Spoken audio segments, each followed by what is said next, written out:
On va se parler un petit peu de market timing pour vous dire que c'est difficile à faire. Et quand les gens savent si tu le bon temps d'investir présentement, c'est une question, tu sais, on peut dire, on va attendre un petit peu, on attend combien de temps, qu'est-ce qui se passe si ça monte, qu'est-ce qui se passe si ça baisse. Quand on commence à jouer avec, si tu le temps présentement, puis qu'on sort un peu de la ligne de la diversification, puis d'y aller de façon régulière avec un préa, ça devient, on tombe dans un monde difficile. Et je vous donne la citation, moi, qui m'a le plus aidé au niveau du market timing. Buffett, il dit, nous n'avons pas, nous n'avons jamais eu, ils n'auront jamais une opinion à propos de la bourse, des taux d'intérêt et de ce que l'activité économique va être dans un an. Ça couvre assez large, puis Buffett a été le meilleur investisseur boursier des 50, 60 dernières années. Et je l'ai vu dire ça en public, puis c'est ce qu'il pense également. C'est pas juste un fait, c'est un fait. Il ne sait pas, vraiment pas. Il dit sur 10 ans puis 20 ans, je ne me battrai pas contre le marché américain. Ça, je sais qu'on va être plus haut. Puis lui, il parle du Dow Jones à 100 000. Il n'y a pas de problème au niveau de la hausse. Ce qui va se passer dans un an, il dit c'est trop aléatoire, c'est trop difficile pour lui de prévoir. Et ce qui se passe au niveau du market timing, ce qui se passe, c'est que si vous enlevez ici, vous avez à gauche, la première colonne, 1$ investi à la bourse toujours, donnerait 35$. Si vous enlevez les 7 meilleurs mois, vous dites, ah, je mets ça de côté, les 7 meilleurs mois sur 40 ans, ok, les 7 meilleurs mois sur 40 ans, vous tombez à 15$, qui est moins bon que si vous l'aviez laissé en espèces. Puis vous avez peut-être déjà vu tout ce genre de choses-là. C'est que si je ne suis pas là, quand on parle des crashs souvent, mais on dit je ne veux pas être là, mais le marché va aussi en montant. Et quand je me mets de côté, ce que je risque de manquer, c'est de manquer la hausse. Il est arrivé des événements, écoute, juste pour le fun, là, juste quelques événements avant l'an 2000. En 1940, est arrivé la chute de la France à Hitler. C'est quand même pas rien comme événement. On verrait ça aujourd'hui. Il y a eu Pearl Harbor, la guerre de Corée, Eisenhower, les Russes qui réussissent à mettre Sputnik dans la chose, l'assassinat de JFK, les crises de missiles de Cuba, puis le crash boursier de 87. Puis nommez-les, puis on pourrait mettre le 2000, le point com de l'an 2000, on pourrait mettre l'attentat de 2001, le 11 septembre, on peut mettre là-dedans la guerre en Iran, en Irak. Bon, nommer tout ça, on va mettre les années de Trump si vous voulez. Et il y a toujours, on pourrait arriver avec une grande liste de litanie pour me dire, il y a toujours des corrections, toujours des choses négatives qui vont se passer et ça finit toujours par rebondir. À l'écran, vous avez différents éléments de ce qu'on appelle des bear markets, des marchés qui ont baissé de plus que 10, 15 et 20%. On voit ce qui s'est passé, on voit la période et on voit que ça récupère en dedans de 20 mois, 18 mois, 6 mois, 4 mois. Puis dans le dernier coup, on se souvient qu'on a reçu un bon coup sur la mâchoire en 2007-2009, donc du 8 octobre 2007 au 2 mars 2009. On a eu moins 53%, mais depuis le 3 mars 2009 jusqu'à assez récemment, on a eu une augmentation de 268% avec les gens qui se sont fait prendre à moins 50% en 2009. Ils ont dit, moi, je ne touche plus à ça. Ils viennent de manquer le plus grand rallye qu'on a jamais eu. Il va y avoir une autre correction? C'est certain que quand je vais continuer à mettre mon cours à jour, je vais avoir d'autres corrections comme celle-là, mais l'important, c'est de voir à long terme. Et l'important, c'est que j'ai toujours sorti, parce que je ne vois pas avec Gérald Filion, à RDI, à Économie, à la télévision, ce que je vois peu ou pas, c'est des graphiques comme celui-là. Lui, ce graphique-là ne coûte rien. J'ai été chercher sur stockcharts.com. C'est le Dow Jones. On voit très bien la baisse de 90% qu'il y a eu dans les années 1932. Après ça, on voit les hausses, les plateaux, les hausses, les plateaux. Puis quand on se dit le Dow Jones est parti de 25 000 à 22 000, puis qu'on voit que par rapport à quand on regarde ça ici, que c'est juste quelques points de pourcentage, c'est un petit peu moins spectaculaire de le regarder. La grosse crise qu'on a eue à l'an 2008-2009, on la voit présentement. Je vous la montre à l'écran présentement. Moi, ce que j'aime regarder, je suis arrivé dans les fonds en 1987 et j'ai vécu un 22% dans une journée. Ça l'a fait mal.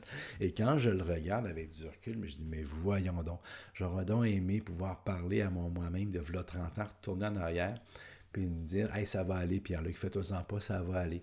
Donc, on voit que les marchés, ils ont une montée, on fait plus d'activités économiques, on échange plus entre les pays, on se parle plus. Oui, ça shake, mais il y a une tendance qui est très forte et quand on le regarde sur une centaine d'années, on voit qu'il y a une augmentation. Ce que vous avez peut-être ici, moi je vous ai montré quelque chose, c'est présentement ce que je vous montre, c'est l'équivalent d'une charte Index. que j'ai trouvée sur le web juste pour pouvoir vous la présenter, mais vous connaissez sûrement, si vous ne connaissez pas, il faut absolument que vous connaissiez une charte Andex. Si vous le connaissez, il faut que vous en achetiez une. Si vous avez la petite, achetez-vous la grosse pour vous la mettre sur le mur comme un poster. Et ça aide pour plusieurs raisons. Moi, ça m'en suis servi. Vous m'auriez donné ça, puis une page blanche avec un crayon, puis j'aurais été capable de vendre des fonds à des gens juste avec la charte Andex, parce que ça me donne une vue d'ensemble. Celle-là ici, elle parle de 1925, si les chartes Andex parlent de 1950. Mais on recule dans le temps, puis on voit l'inflation, on voit le revenu fixe, on voit les actions, on voit les rayures grises à l'écran, vous voyez, j'espère présentement, qui sont les récessions. Et on voit tout ça et sur une seule page, on est capable d'avoir le feeling de 50 ans, 70 ans de vie économique. Puis ça aide beaucoup, puis ça calme beaucoup, puis ça fait une perspective un petit peu meilleure. Moi, ce que j'aimais faire avec mes clients, et je mettais ça sur la table ou je mettais au tableau, je prenais 2 feuilles blanches, puis je faisais juste regarder dans l'entre les 2 feuilles, puis je me tassais comme ça sur ma charte Andex, puis je me leur demandais s'ils comprenaient quelque chose. Ils me regardaient, puis ils ne comprenaient rien. Puis ils disaient, ça, c'est ce qui se passe le soir à la TV, quand on dit que ça a monté de 2 points, ça a baissé de 12 points, puis ainsi de suite. On fait juste regarder entre 2 fentes de papier, puis on fait juste regarder. Mais quand je regarde l'ensemble, là, je comprends beaucoup plus ce qui se passe. Fait que pour vous, comme conseiller financier, si je peux vous donner 2 conseils. Le premier conseil, c'est qu'il faut absolument que vous connaissiez, que vous soyez à l'aise avec LabAdvisor, PaulTrack, pour pouvoir comprendre vos fonds, ces choses-là. Ça, c'est numéro 1 pour moi.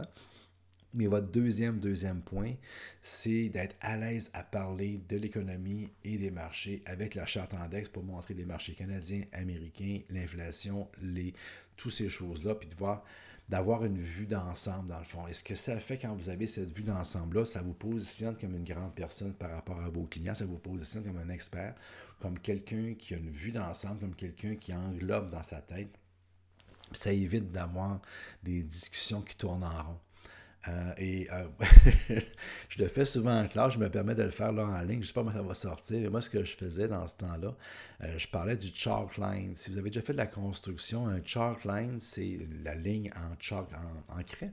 Et aujourd'hui, on a des lasers, mais dans le temps, c'était une corde qui tournait dans des choses bleues ou rouges. Puis quand on fait de la construction, on avait un qui tenait avec un pouce la ligne. On allait à l'autre bout, puis on tirait sur l'espèce de ficelle. On va dire puis là, ça faisait une ligne, puis avec ça, je prends une skill ça, ou peu importe quoi, puis je peux bâtir un mur. Mais la chalk line, c'est la ligne d'un point A à un point B. Puis si j'ai plein de bois, puis je passe avec ma skill ça là-dedans, ben j'ai une belle ligne droite. Fait que là, je prenais ma charte Andex, puis je disais aux gens d'imaginer le bout de la chalk line en 1950, l'autre bout de la chalk line en 2018. Puis ça fait une ligne qui est comme ça. Puis je dis, imaginez-vous que ça fait... Puis là, ils partent à rire. Puis ce que vous voyez, ben, c'est que le gars qui est sa skill ça, ben, il n'est pas très habile. Il s'en va autour du chalk line. Mais est-ce que vous êtes d'accord avec moi qu'il y a une pente? Puis ils vont partir à rire. Tu parles d'une affaire, ils vont dire oui. Mais la pente, c'est le marché qui monte autour. Le gars qui est sa skill ça sur les marchés, ça varie. Puis on n'est pas tout à fait sur le chalk line, malheureusement. Mais on se rend compte que, même en prenant du recul, qu'il y a une augmentation qui est là. Et que c'est très difficile. On aimerait ça. Tout le monde aimerait ça savoir d'entrer parfaitement dans le marché, mais ce qu'on se rend compte, c'est qu'au fil du temps, le marché finit par devenir plus haut. Fait que quand on est en début ou en milieu d'accumulation, ben, pour éviter tout ce genre de problématique-là, c'est qu'on ne va pas arriver à mettre un 100 000 ou 1 million tout d'un coup. On va entrer sur 3 mois, 6 mois, 1 an dans le marché pour diviser un petit peu le risque. Même principe quand on veut en sortir. Mais même à ça, quand j'ai fait des simulations avec PaulTrack, j'ai mis la vidéo sur YouTube, j'ai fait des simulations. Puis même à ça, un en portant l'autre, en général, on est plus avantageux d'y aller tout de suite avec le montant. Fait qu'on va diviser le montant souvent parce qu'on va vouloir que le client se sente à l'aise, que notre client se sente à l'aise, puis qu'on n'ait pas l'air fou d'avoir acheté tout aujourd'hui, puis que ça baisse dans 3 jours. Mais en général, on a avantage à investir aujourd'hui. Le fait d'attendre, on a plus de chances, quand vous prenez le temps de regarder le graphique comme il faut assez longtemps, on a plus de chances que ça aille en montant de façon statistique que ça aille en baissant. Donc, c'était mon laïus sur le market timing. J'espère que ça vous a aidé.